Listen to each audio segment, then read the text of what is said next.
Assalamualaikum warahmatullahi wabarakatuh. Anak-anakku yang dirahmati Allah, sebelum kita melanjutkan pelajaran 2 kelas 5 pendidikan agama Islam sekolah dasar, mari kita berdoa terlebih dahulu, membaca doa sebelum belajar. Bismillahirrahmanirrahim. Rabbi zidni ilma warzuqni fahma waj'alni min ibadikas shalihin birahmatika ya arhamar rahimin. Amin ya rabbal alamin.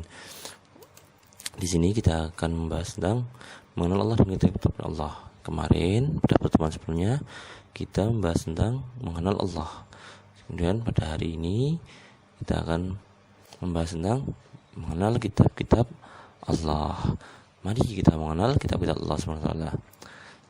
Beriman kepada kitab-kitab Allah adalah rukun iman yang ketiga.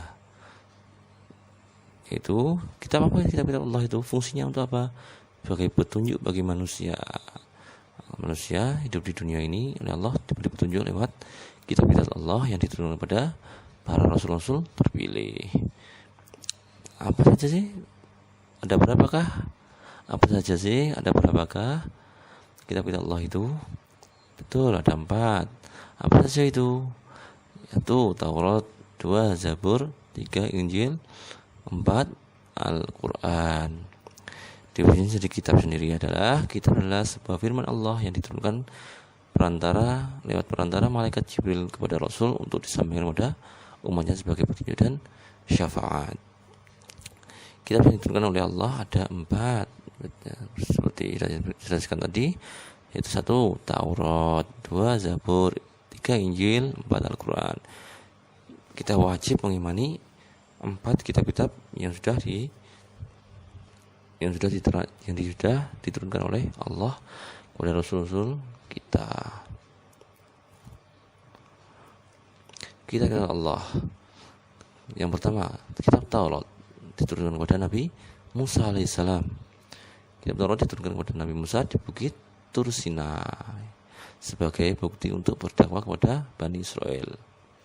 Ketika itu Nabi Musa ditantang oleh Bani Israel bahwa Bani Israel mau beriman kalau Nabi Musa membawa wujud dari Allah.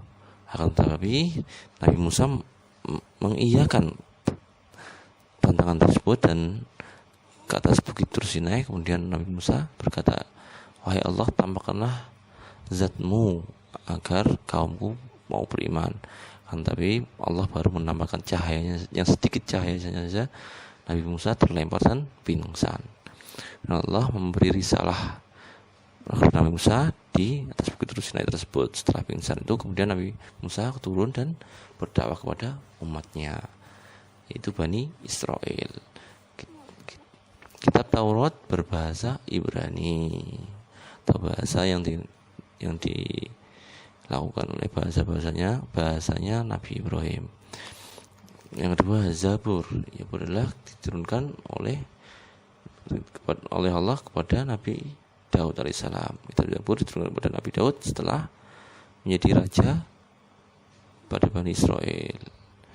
Diturunkan di mihrab atau tempat ibadah Nabi Daud. Nabi Daud dulu itu mempunyai mihrab, tempat khusus untuk melakukan ibadah sholat kepada Allah. Kitab Zabur berbahasa Qibti. Yang ketiga, Injil. Kitab Injil diturunkan kepada Nabi Isa sebagai penyempurna dari kitab Taurat yang diturunkan kepada Nabi Musa dan disampaikan kepada Bani Israel, laki-laki Bani Israel dengan berbahasa Ibrani. Ketika itu Bani Israel, karena banyaknya nabi yang turun pada Bani Israel, tetapi Bani Israel setelah didakwai oleh Nabi mau beriman. Kemudian Nabi Rasulullah itu meninggal, akhirnya Bani Israel kembali ingkar. Sampai nanti pada hari kiamat Bani Israel akan tetap ingkar.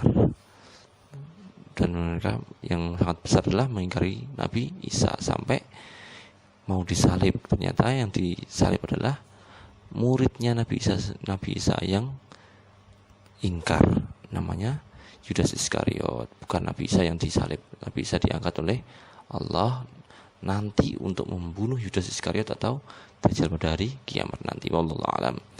Yang keempat, Itu Al-Quran, kitab kita sendiri adalah Al-Quran, diturunkan kepada Nabi Muhammad SAW sebagai bukti tandanya atau datangnya agama Islam dan penyempurna semua kitab-kitab terdahulu. Nah, Al-Quran diturunkan oleh Allah dengan berbahasa Arab yang mudah kita pelajari. Tilka ayatul kitabil mubin. Di sini kita akan membahas nama-nama lain dari Al-Quran.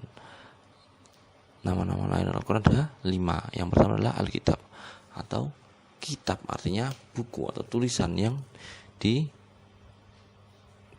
ditulis lagi di buku atau di lembar atau di kertas, itu namanya Alkitab, buku kitab. Yang kedua Al-Bayan, penjelas, sebagai penjelas perkara-perkara yang ada di muka bumi atau yang dihadapi oleh manusia. Semuanya ada jawabannya ada di Al-Quran. Yang ketiga Al-Furqan, sebagai pembeda biar manusia tahu mana yang baik dan mana yang buruk lewat petunjuk Al-Quran. Yang keempat Az-Zikr, sebagai pengingat bahwa Allah menciptakan manusia untuk beribadah, maka Allah menyediakan yang namanya surga dan neraka. Jadi Allah memberi peringatan lewat Al-Quran bahwa ada surga dan neraka. Surga bagi orang-orang yang taat, orang-orang yang patuh, orang yang beriman, orang yang bertakwa, sedangkan neraka bagi orang-orang yang ingkar, zalim dan sesat. Yang terakhir adalah syifa, adalah sebagai penyembuh atau obat.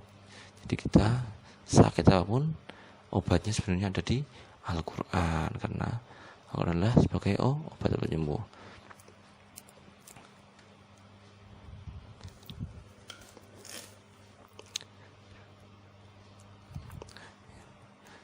Ya, pelajaran pada hari ini sudah rampung.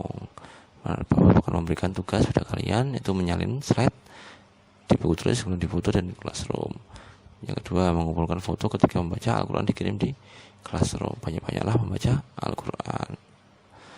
Baik, mari kita mengucapkan alhamdulillah bersama-sama. Alhamdulillahirabbil alamin. Assalamualaikum warahmatullahi wabarakatuh.